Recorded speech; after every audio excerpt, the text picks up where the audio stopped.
Lars, the other man was my brother and she still chose him. The autumn leaves crunched beneath my feet as I walked through Riverside Park, the same path I'd taken with Sarah countless times before. But today I walked alone, wrestling with memories that refused to fade. It had been 3 months since their wedding, and the wound still felt fresh. My name is Daniel Chen, and this is the story of how I lost the two most important people in my life, my fiance and my brother. And on part one before. Growing up, Marcus and I were inseparable despite our differences. He was older, by 2 years charismatic, where I was reserved spontaneous, where I was methodical. Our parents used to joke that we were two halves of the same person. Marcus was the heart, and I was the head. We shared everything: toys, secrets, dreams. When I was 7 and broke mom's favorite vase, Marcus took the blame. When he was failing calculus in high school, I tutored him every night until he passed. We were brothers in every sense of the word, bound by blood and choice. That's why I couldn't wait to introduce him to Sarah when I met her at a medical conference in Chicago. I was completing my residency in cardiology, and she was a pharmaceutical researcher presenting groundbreaking work on heart disease treatments.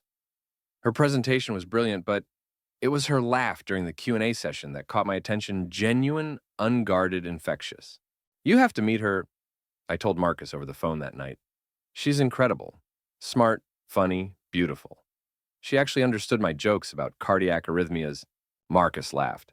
Only you would consider medical humor a sign of compatibility. When do I get to meet this miracle woman? Next month. I'm bringing her home for Thanksgiving. Part 2, the introduction. Sarah fit into our family like she'd always belonged there. Mom immediately adopted her, teaching her how to make our grandmother's secret dumpling recipe. Dad found in her a chess partner who could actually challenge him. And Marcus. Marcus was Marcus, charming and welcoming, making her laugh with his stories about our childhood. Is it true you once convinced Daniel to trade his Halloween candy for magic beans? Sarah asked, eyes sparkling with amusement.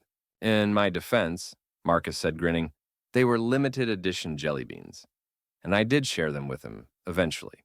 I watched them laugh together, feeling nothing but happiness. My brother and my girlfriend getting along, what more could I ask for? Over the next 2 years, Sarah became a fixture in our lives. Sunday dinners at my parents' house, summer barbecues, holiday celebrations. She and Marcus developed their own friendship, bonding over their shared love of obscure documentaries and spicy food that I couldn't tolerate. Your brother's sending me links to another weird documentary, Sarah would say, showing me her phone with fond exasperation. This one's about competitive dog grooming. That's Marcus, I'd reply, shaking my head. Did you tell him about the one you found on Extreme Ironing? Their friendship never bothered me. Why would it? I trusted them both completely. Orange, Part 3, the proposal. On a crisp October evening, exactly 3 years after we met, I proposed to Sarah on the rooftop of our apartment building. I'd strung fairy lights and scattered rose petals, enlisted Marcus to help me set everything up, while I distracted her with dinner. So when I said, dropping to one knee as the city lights twinkled behind us, you've made every day better since you walked into my life. Will you marry me? The ring, a classic solitaire I'd spent months selecting, caught the light as I opened the box. Sarah's hands flew to her mouth, tears streaming down her face. Yes, she whispered, then louder. Yes, of course, yes.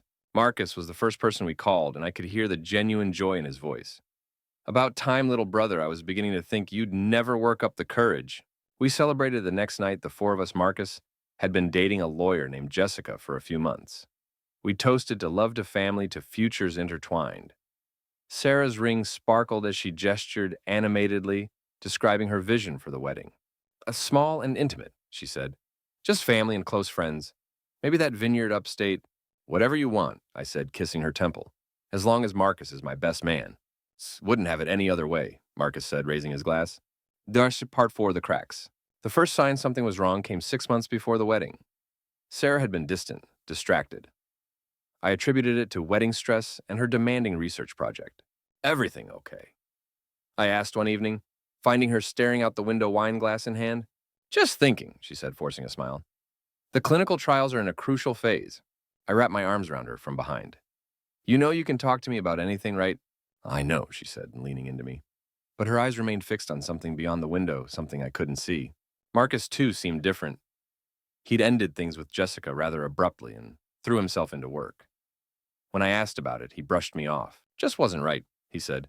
You know how it is? But I didn't know. Marcus had seemed happy with Jessica. They'd even talked about moving in together. The wedding planning continued, but the joy felt forced. Sarah and I argued more little things that shouldn't have mattered. Which flowers for the centerpieces? The font on the invitations? Whether to have a band or a DJ? Why does it matter so much? I snapped, during a particularly heated discussion about table assignments. Sarah's eyes filled with tears. It doesn't, she said quietly. None of it matters. I should have heard what she was really saying, but I was too focused on making everything perfect, too blind to see that perfection had already slipped away. Part 5, The Revelation. 2 months before the wedding, I came home early from a conference planning to surprise Sarah. Her car wasn't in its usual spot, but I thought nothing of it. She'd probably run out for groceries or was at the gym. I was settling in with a medical journal when my phone buzzed. Marcus asking if I wanted to grab drinks. I almost said yes, then remembered I was supposed to be in Boston until tomorrow. Can't tonight, I texted back. Rain check? Sure thing, he replied. An hour later, I heard Sarah's key in the lock. She walked in looking flushed hair, slightly mussed. Hey, she said, freezing when she saw me. You're home early. The conference ended ahead of schedule. I said, setting down my journal. Where were you?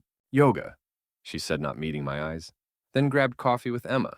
I nodded, but something felt off. Sarah's yoga mat was in the hall closet, clearly unused.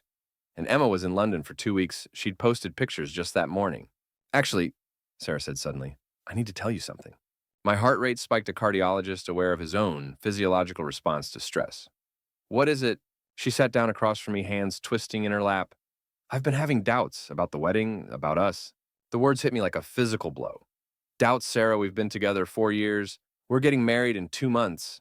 I know, she whispered. I'm sorry. I'm so sorry, Daniel. I tried to ignore it, tried to push through, but I can't. I can't marry you feeling this way. Feeling what way? I demanded, my voice rising. Talk to me. We can work through this. We can postpone the wedding, go to counseling, whatever you need. Sarah was crying now, silent tears streaming down her face. It's not that simple? Then make it simple. I stood pacing. Is there someone else? The silence stretched between us, heavy and damning. Sarah, my voice cracked. Is there someone else? She looked up at me, then eyes red and swollen. I didn't mean for it to happen. The room spun. I gripped the back of the couch, trying to steady myself. Who? She shook her head, sobbing harder. Who? I repeated louder this time. I can't, she whispered. Please don't make me say it. But I already knew. The pieces clicked into place with sickening clarity. Marcus ending things with Jessica. The distance between us. Sarah's lies about where she'd been. It's Marcus, isn't it? Sarah's sob was all the confirmation I needed. Tharsuk, Part 6, The Confrontation. I drove to Marcus's apartment in a haze of rage and disbelief. My brother, my fiancé, the 2 people I trusted most in the world. Marcus opened the door, took one look at my face and knew. Daniel. I punched him. Not a clean hit, I'd never been a fighter, but it connected with his jaw, sending him stumbling backward. My brother, I shouted, advancing on him. My own brother. Marcus didn't fight back, didn't even try to defend himself. I'm sorry, he said, blood trickling from his split lip. God, Daniel, I'm so sorry. How long? Daniel, how long? I roared. 3 months, he said quietly. It started 3 months ago. 3 months. While I was picking out wedding favors and finalizing the menu, I couldn't finish the thought. How could you? I asked, my rage giving way to something worse, heartbreak. You're my brother. I trusted you with everything. I trusted you with her. I know, Marcus said, tears streaming down his face. I know. We tried to stop. We tried to stay away from each other, but what? I laughed bitterly. You couldn't resist. You had to have the one thing that was mine. It's not like that, Marcus said. I fell in love with her, Daniel. I didn't mean to. I fought it, but I fell in love with her. And she fell in love with you. It wasn't a question. Marcus's silence was answer enough. Das Years, Part 7, The Aftermath. I didn't speak to either of them for 2 months. The wedding was canceled, deposits, lost explanations given to confused relatives. I threw myself into work, taking extra shifts, volunteering for the most difficult cases. You're going to burn out, my colleague Rachel warned, finding me in the break room at 3 a.m. downing my 5th cup of coffee. I'm fine, I lied. No, you're not, and that's okay. But this, she gestured at my haggard appearance, this isn't the answer. She was right, of course. But what was the answer? How did you move forward when your entire world had imploded? Mom tried to play peacemaker, calling me repeatedly. They're both miserable, she said. Marcus is destroyed by what he did to you. Good, I said, though the word tasted bitter. He's still your brother, she said gently. And that still means something, doesn't it? I hung up on her. Part 8, the letter. 3 months after the confrontation, I received a letter. Actual paper, Marcus's familiar handwriting on the envelope. I almost threw it away unopened, but curiosity won. Daniel, I know I have no right to contact you. I know I've destroyed everything we had, everything we were to each other. But I need you to know some things, even if you never forgive me. I loved Sarah from the moment I met her. That Thanksgiving when you brought her home, I felt like I'd been struck by lightning. But she was yours and you were happy. And I thought I would never do anything to hurt you. I dated other people, tried to move on. I convinced myself that what I felt was just admiration friendship. I was happy for you when you proposed. Genuinely happy. You have to believe that. No, but then Jessica and I ended, and Sarah was helping me through it, just being a friend, and something shifted. We both felt it, and we both ran from it. For months, we avoided being alone together. We tried Daniel. We tried so hard to do the right thing. But real love, isn't something you can logic away. Trust me, I tried. We both did. I know you hate me. You should hate me. I hate myself for hurting you. You're my brother, my best friend, the person I've looked up to my entire life. Losing you is the worst thing that's ever happened to me, and I did it to myself. I'm not asking for forgiveness. I'm not sure I deserve it. But I needed you to know that this wasn't about betraying you. This was about two people falling in love despite every reason not to, and not being strong enough to walk away. Sarah loves you. She'll always love you. But she's in love with me, and I'm in love with her.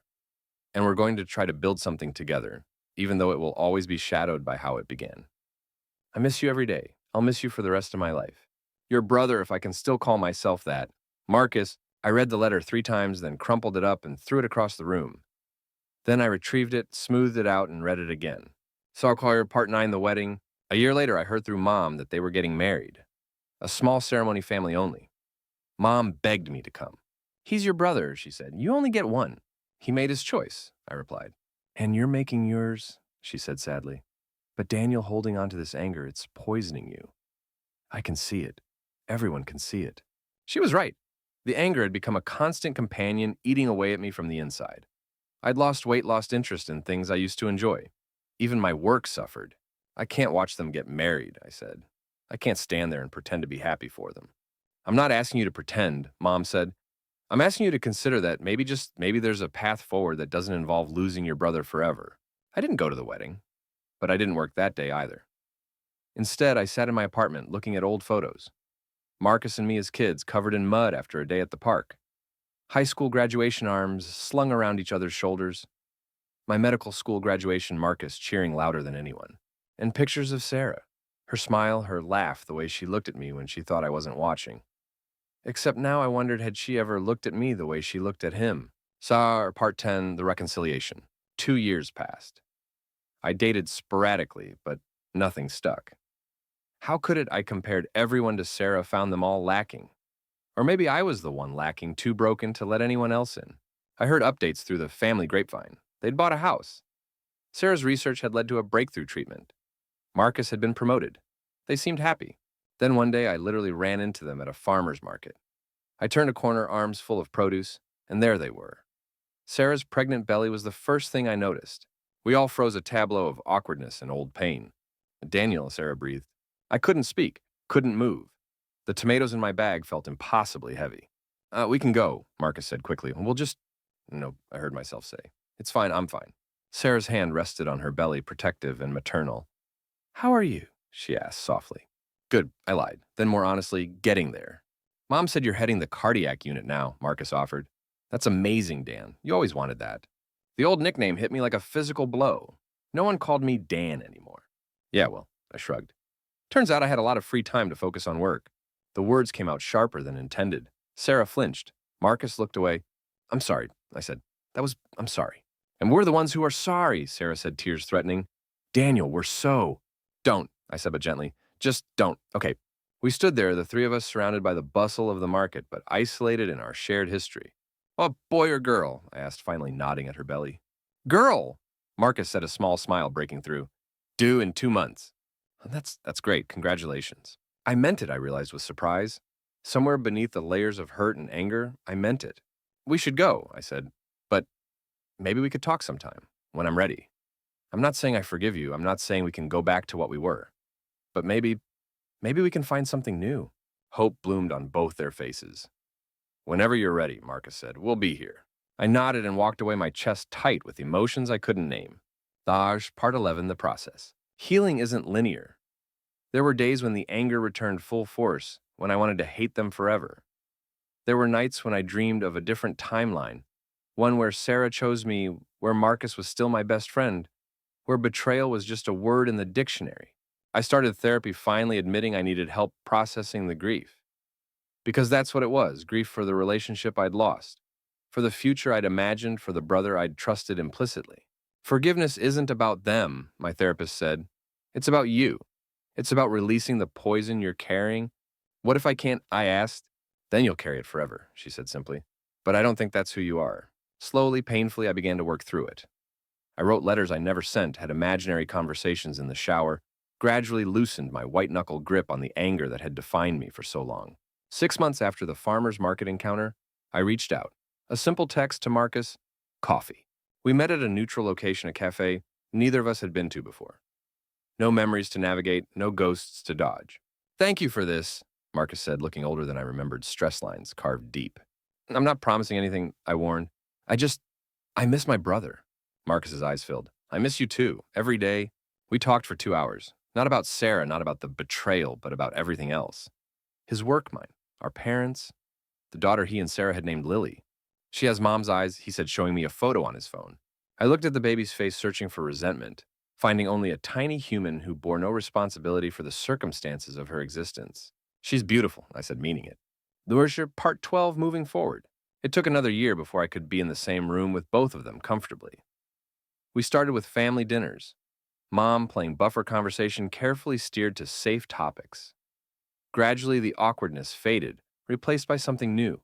Not the easy familiarity we'd once shared, but something more intentional, more careful.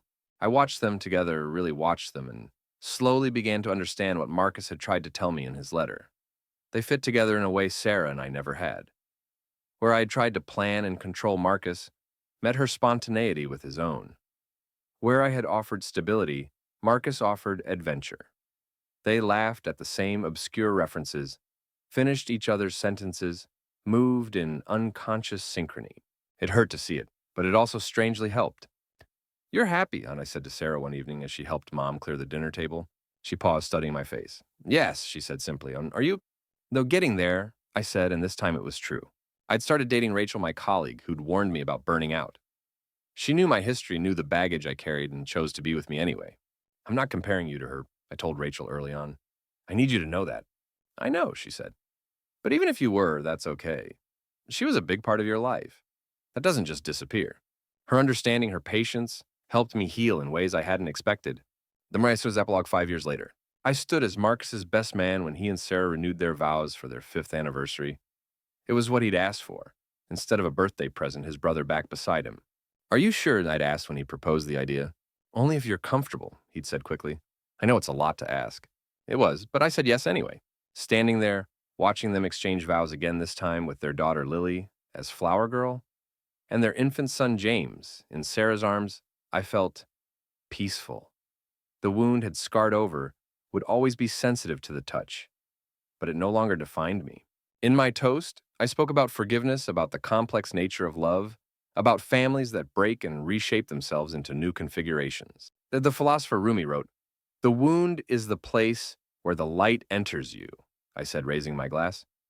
Marcus and Sarah, your love story began with a wound to me, to our family, to your own hearts, as you struggled with feelings you couldn't control. But from that wound has come light, the light of your beautiful children, the light of a love that, despite its painful beginning, is real and true and worth celebrating, the light of a family that learned to expand rather than fracture. I paused, meeting Marcus's eyes.